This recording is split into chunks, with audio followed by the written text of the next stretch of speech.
有人说这家是酸奶冰淇淋的天花板，今天终于有机会进来了。这里好多酸奶机啊，这不是跟麻辣烫店学的吗？先拿个碗儿，想吃什么酸奶自己拉，先拉一个芒果味的吧。他们家是按重量收费的，不知道最后得多少钱。我们再拉个草莓味的。哎呀，这台机器是不是肠胃不大好？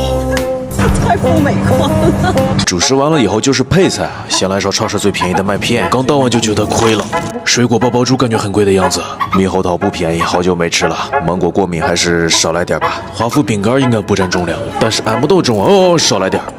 跳糖，上次吃的还是20年前吧，热巧克力浇上去已经开始跳了。